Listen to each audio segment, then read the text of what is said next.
Okay, today we're doing the kind of the wrap up on inner power. The last few weeks, wrap up and forward. Okay, so let's have some fun with this. This is all about inner state. So I like to start with think about a day where you were on fire and you could do no wrong. You know, even when you screwed up, it turned out right. Those days, we've all had those days, right? So you were even in a challenging situation, you were just hitting it, right? And then you could think of a day where you could do no right. Even in an easy, you screwed up easy things, right? We all had those. So what's the difference, right? So why are this? It all has to do with your internal state because you're the same person. You didn't really change between day one on fire, day two frozen. And it could be the inner states you were in at the time. And so when you think about things that you want, the things you're trying to accomplish, the things you want in your life, one way to look at them is what if they were actually states, if you will? You know, like love, respect, confidence, success, and happiness. Even some of the physical things that we say we want, why do we want those? Right? Maybe they'll make you feel more confident, more successful. They'll bring you some kind of happiness. Right? I want a new sports car. Right? Why? I like driving them. Make me happy. It's so it's that feedback loop of the inner state, you know, and that's what we're going after. And it's really as within, so without, right? Your internal state controls your internal representation, which controls your external behavior. And at the same time, your external behavior can affect your internal state and your internal representations. So each one of these, you make your change in any one of these, the others may change, right? But we're not really taught that growing up. It's just, you know, change your state, change, especially to change how you're seeing things, which is the internal representation. These are the things we've been talking about the last few weeks, right? And because if you can control your inner state or your inner representations, if you will, you control all aspects of your life. And you're in a better place because you're not at the whim of people, places, and things, right? Those other things can be happening, but if you've got a good internal state, and that's what happens when you're on fire and you're in that good place, it affects your physiology. And then even if you get bad news, you can handle it. Good things happen, things like that, right? So, and because your experiences are filtered through your internal representation, your internal state. And so, you know, we're always creating this feedback loop. And then we talked about, and it kind of ties into this, which is the hot bottom, right? The hierarchy of thought. We have we're always bouncing between these levels of thought. And level one is you're in the experience. And when you're in an experience, you can't do anything else. You're just there. You know, whether you're hungry or angry or whatever it is, it'll affect everything, right? But you're in the moment, you're there. Level two is you're thinking about it. You know, you have the thought you're angry, you have the thought you're hungry. That's what we do a lot with weight loss, right? We pull people out. Are you really hungry? Or are you pissed at your husband or your kids or or the situation? A lot of that's going on right now, right? So this is where you think about what it is maybe you're feeling. So you pull back, right? And it's a lot of your basic NLP techniques, and hypnosis techniques, and therapy techniques pull. It's psychoanalytic stuff where you pull out and you're thinking about it. And then we have the third level, which is you're thinking the thought. You know, I'm thinking the thought I'm angry. Am I really angry, or maybe I'm upset? And then, you know, yeah, maybe I thought I was hungry, but really I'm angry. But am I angry? No, maybe I'm upset. So you keep disassociating up, right? And any one of these they're just how we think. You know, it depends where you are. And we all know friends and family that they're only at one level. They're always in the experience. Of course, when you're a little kid, you're always in the experience. But, you know, they can't get out of it, right? And then we have people that think too much. They're always thinking about thinking. Am I feeling this? Am I feeling that? Da, da, da, da. They can never just let go and enjoy anything, right? They have to analyze everything. And then there's the super disassociated. They're always like, you know, and they want to analyze everything, right? You get an analysis, paralysis by analysis at the highest level. And people get stuck in the action level. You get stuck in the behaviors that you're doing, right? Or you get stuck in the level 2 where it's hesitation. You're overthinking, no motivation to take any kind of action. You get stuck in level 3 in the analysis. You're thinking about it, right? And so this is cognitive dissonance. This is the critical factors of the mind, all these things, you know. But when you're stuck anywhere, especially in the top 2 levels, you know, of thinking about it or thinking about it, take some kind of action. Or if you're stuck in an action, take a different action, and it may jumpstart you in another direction, right? Then we talked about beliefs for your inner power, right? And the first thing you have to do is let go of judgment of yourself and from others. I'm convinced, I've been saying a lot, I don't think there's a fear of failure or fear of success. I think it all boils down to, for most people, fear of being judged, right? Even your success, I'll be judged for my success. Do I want that? You know, if you're hanging around with a bunch of people that aren't successful and you start getting successful, maybe they'll judge me for it, right? So you have to let go of that judgment, which is easier said than done, but it can be done, right? And one way is to begin to think about, and truly successful people seem to have, and they didn't go to a class on it, they just kind of have this, that there's no failure, only feedback. Every action produces a result, then you take the next action, the next action. I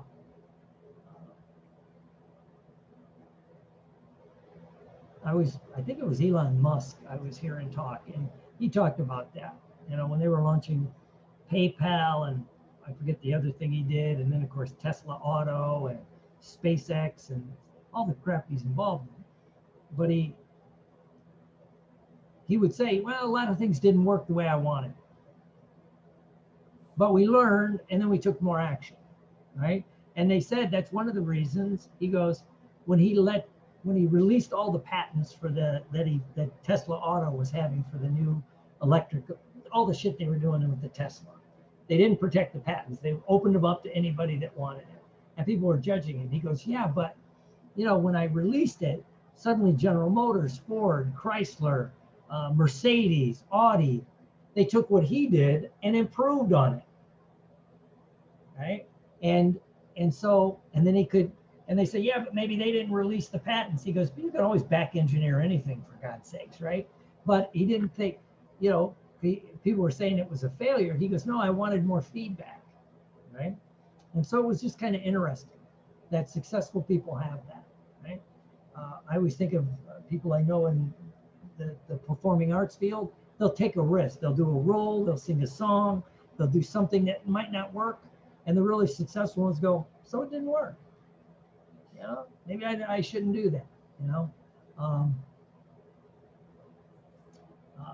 Whatever it happens to be, there's no failure, there's feedback. And you don't have to know something in order to use it. A lot of us now think we have to know something in order to use it. So when you get techniques and technology to help people change or help yourself change, you can just do that. You don't have to know technically all the little aspects of it. Let me do my thing. As our dear friend Tony Robbins would say, you can pick the fruit or study the roots. Now, a lot of people in my groups, they like to study the roots and do that. But sometimes just pick the fruit. It's there, you can do the change, you can do some stuff, right?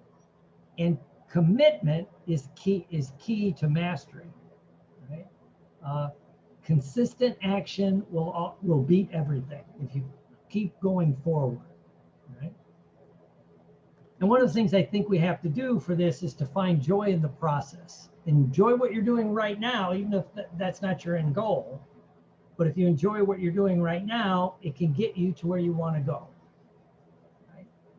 Maybe. You never know, you know, but then you can get to what you want to do. And the big one, I think, is you can't judge your start by someone else's finish. You know, if you're not into acting and you got into an acting class and it's a big class with a lot of people, And if you had some really polished actors and you're just starting out, if you're beating yourself up because I can't do that, well, shit, they've been doing it for 5, 10, 20 years, right? And yet we see people do that. You know, they want to do what people do after 10 or 20 years of experience, right? So don't judge your start by their finish. And your inner power is based on your self-image. You rise and fall to the level of your self-image, your health, your wealth, your physical fitness, your relationships, right? Whatever it is you want, what's your self-image when it comes to this, right? And so what do you need to change? You know, it all boils down to, as Neville Goddard said, there's nothing to change but self, right? When you change yourself, everything starts to change around you. Sometimes you change and you get kicked out of the group you happen to be in because you don't fit it anymore. You know, I always default to the addiction world. You may say or think I still want to hang around with my old friends, you know, the guys at the bar, the girls in the wine club, but then you really quit drinking. They don't want you there anymore. Yeah, it's like you might get kicked out through no fault of your own, right? And so you have to figure out what you need to change and then make those changes. So what or who sells your self-image, right? It's formed when you're quite young. We all know that, right? Hopefully you had a good people around you helping you form a good self-image. Some of us weren't that lucky, but whatever it is. But basically, as an adult, one of the things that happens is you default to the people you hang out with the most, right? As Jim Rohn talks about, the metaphor of income average. You know, if you take the 5 people you hang around with, kind of know the income, you're probably in that group, right? But even that, you know, I would say look at it like a statistician would, which you might have a group of people you hang out with, throw out the high, throw out the low, and then average. It's probably even more, because what if there's one person in a little group that might throw it off? But you never know. It's work, but it's true, especially things like in shape. People that are in shape hang around with people that are in shape, right? People that are rich hang around with rich people through default, through purpose, through whatever, right? But a big one is people that are happy hang around with people that are happy, right? So we also know that, neoplasticity in our self-image. Our brains developed without self-image. It's developed through, a lot of it is how we perceive others see us. Most of us don't realize that every person sees us differently. Depends on the group you happen to be with, right? It's why, what's that old saying? You can't be a hero in your own hometown because they see you like whoever you were before. And if you change, right, we think that. But everybody sees us different. But this goes back, it's very deep. It's almost, some would argue, in your DNA, because it's all about survival, tribal survival, you know? Because if you get thrown out of the tribe, the group, the village, whatever it happens to be, the family, you're going to die. For most millennia, if you weren't part of that group, you die, right? Much as we like to talk about the lone wolves and the Jeremiah Johnson types, no, it doesn't work that way, right? And really what begins to happen, we see ourselves in those around us at the subconscious level. So again, if you're hanging around people that are fit and in shape, trying to make money, motivated, that, it's gonna settle in. Or you just can't hang around that group because you just can't keep that level up, you know? But sometimes we get a warped image of who we are, right? And then we develop associations with people, places, and things that supports that self-image. And again, go back to the law of averages. So pick people who support you. As our dear friend, Miss Carol East would say, get a buddy board. And the good thing we have going on now is with the internet and with all the information at our fingertips, you can have a whole group you choose that this is my group. You have your family, you might have people you have to hang out with right now. But what if my true group is, and you pick Deepak Chopra and Tony Robbins and uh, Brandon Burchard. I can't think of any other motivational types, right? But if that's your group in your head, it's going to be much more motivated, right? And now also too, look at all the groups you can join online, all the classes, all this, you can get a different group, right? And I always say, go where you're celebrated, not where you're tolerated, and never go where you're berated. Make that unacceptable. Just so you go where you're celebrated, not where you're tolerated. And make that your mantra. So you need to take charge of your self-image because it kind of sets your landscape, right? But what begins to happen, you ignore evidence to the contrary of your self-image. You'll say, that's not like me, right? And that could be a good thing or a bad thing, but this is just how we do. So if you think you're a super successful person and there's a setback, you think that's not like me, it's a one-off, don't worry about it, and you'll learn from it and go forward. But on the flip side, if you think you're not a successful person and you have a success, you go, that's not like me, then you say things like Murphy's Law, anything that can go wrong will go wrong, and things like that, right? And then what begins to happen, whatever your self-image, your landscape, you search for things that back it up, right? And I think what would happen, so let's say you're a speaker, and if you have the image of a good self-speaker, and you're in front of 100 people, if 5 people are frowning, you won't notice them. You'll notice the 5 people that are smiling. Right? It resets your reticular activating system. So you want to begin to make this conscious because we're not taught this stuff when we're growing up, unfortunately. And then our thoughts and feelings, right? One of the things we have to begin to think about is, if we went backward,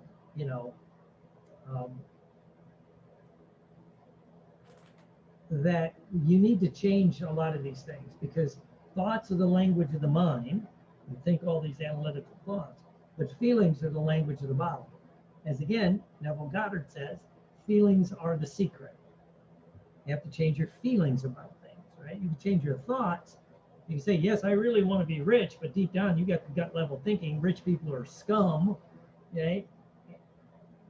You're going to get that. So you need to align those, but how you think and how you feel creates your life. Right? Your thoughts create or recall your feelings. Again, if you're in a negative chain of thought, you're going to keep thinking about every time you screwed up. If you're more positive, you're going to think about every time you had success. But what begins to happen, your feelings set your mood. We all know people, you wake up you're feeling good. Today, nothing hurts, so you feel good. So your mood's better. Your feelings set your mood. And if you maintain this long enough, your mood sets your temperament. They're a positive person, they're a negative person. They're a happy person, they're a sad person. We all know that's their temperament.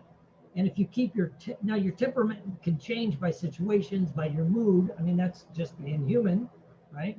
Your feeling. But if you keep it long enough, your temperament sets your personality. And then that's just who you are. Are you a positive person? Are you a negative person? Are you angry or are you not angry? We all know people, they're just pissed off, right? They're just pissed off and negative. They win the lotto. Well, God damn it. Now I got to pay the tax. I mean, it's people like that, right?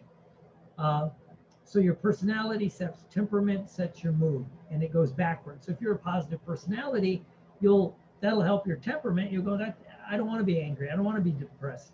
And that'll help set your mood, right? So these, again, it's all these things going in and out, and one thing affects the other. Right?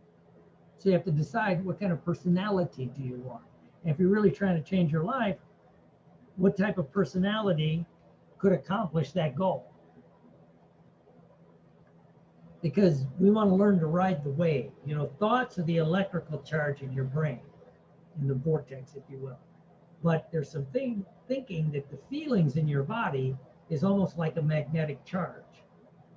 And when they're clashing, when the electrical charge and magnetic charge clash, you stop. You're never going to get better. It's why people, they can read The Secret, they can meditate, they can get hypnotized, they can do, their body, we talk about being aligned and then riding the wave, right? So if you align your thoughts, the electrical charge with the magnetic charge, your thoughts and feelings are aligned, that's when it seems like it draws the experiences to you. So you dream of a better life, right? Whatever that is, physically, mentally, emotionally, spiritually, financially, sexually, whatever it is you want, right? What temperament do you need for this to happen? What temperament would be supportive of it? What type of friends do you need around you? If you can't find them in the real world right now, what about with the internet, with your buddy board, with your vision board? What kind of people are you going to be hanging around with? What type of personality changes are needed? Right? And up until this point, it wasn't your fault, right? Because no one tells us this, right? No one tells us how to set our self-image and our personality and our mood and all of that, right? Because there is a conspiracy, not to be a conspiracy theorist, but I am. There's a conspiracy to keep you unhappy, because unhappy people spend money. And we are a consumer-driven society, and it's all about they're trying to sell us something.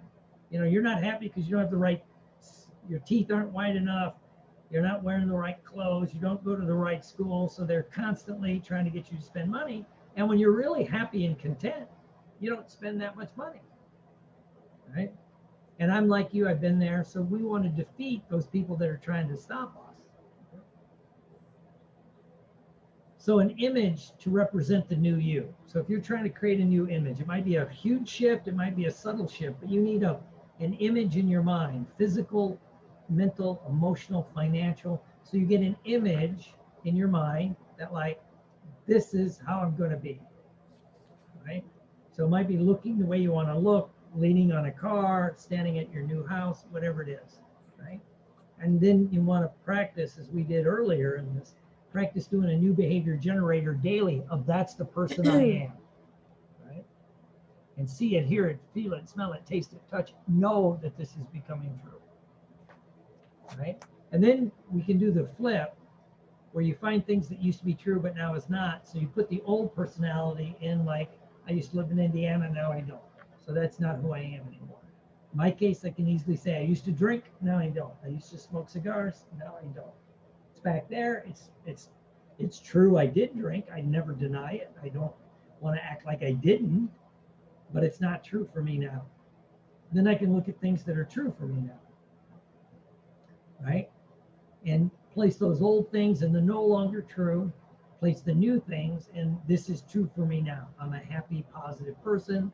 I hang around with rich people. I deserve to be rich, whatever it is, right? And you imagine this new you going into every part of your brain. And if you're still stuck, for most people, walking through that little process, it takes a little longer than what we just did, but if you did those things, it creates a deep shift, right? For a lot of people, it's going to start, That's what really happens at, like, a lot of the big seminars, whether it's a Tony Robbins, a Brandon Burchard, even an NLP training.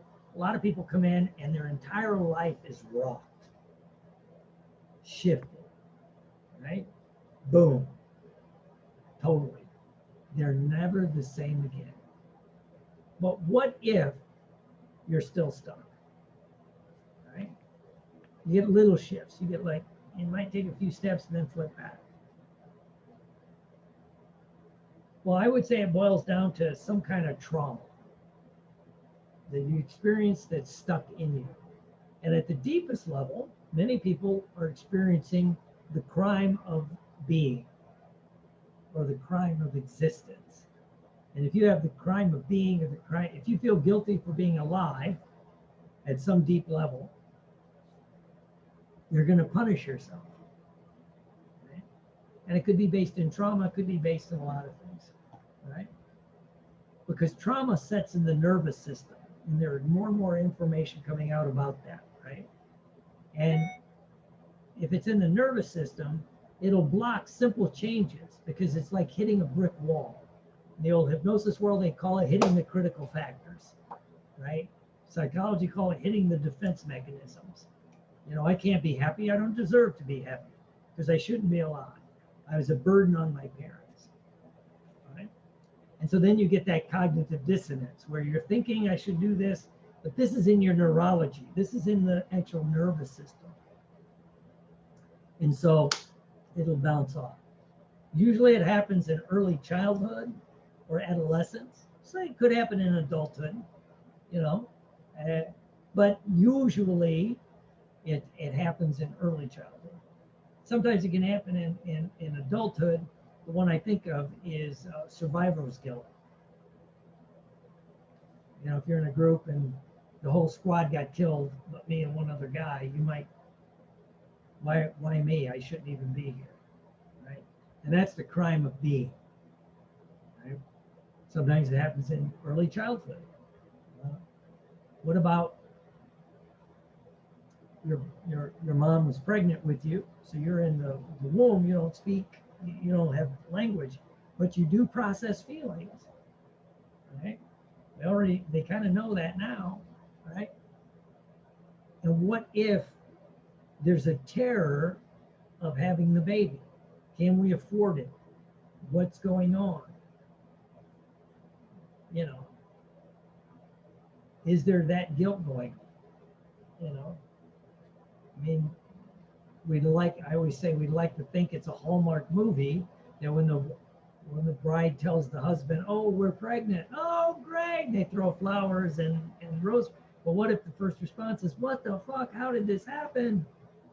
We can't afford this right now. I thought we were going to wait, right? So what if that gets encoded into basically the DNA of the fetus, right? It'll create deep self-sabotage. That's why you see people, they'll go to the seminar. Let's default to The Secret. A lot of people got The Secret, right? Or even going back to the 90s with Shakri Guan and visualization, all that. It's all the same, right? And they get it, they read it, and they make a couple of changes, and boom, they get it. You know, they visualize 6 months later, they're driving the Porsche, they buy a new house, they're cooking. Other people just throw the book in frustration, go, this shit don't work. And even if they do the exact same process, why does it work for some, not the others, right? If the process is the process, it works or it doesn't work, right? Well, one way to think about it is if you have the crime of being, the crime of existence, and you try something like The Secret, or you do the processes, and it doesn't work, it'll reinforce that I don't deserve this, right? And that's ultimate self-sabotage. Works for everybody else, doesn't work for me. That's because I'm a loser, you know? And maybe and let's be honest, a lot of parents said shit like that, you know? So there's all that. This is a deeper process. This doesn't happen I don't care what they say at the NLP conferences and the hypnosis conferences. There are some things that are slightly deeper processes, right? And this could be one. And then you have the other self-sabotage, go with addictions, big one, right? Because you'll numb the pain with alcohol, drugs, sex, gambling, things like that. So it's a slightly deeper, more intense system, right? So stop self-sabotage. Coming soon. Stop self-sabotage. And it's a program to release deep trauma, especially the crime of being, the crime of existence, right? And then you can begin, it can let you begin to love who you are, right?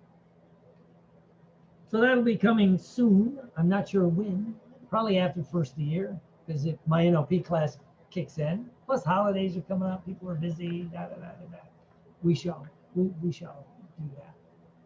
So let me stop the recording.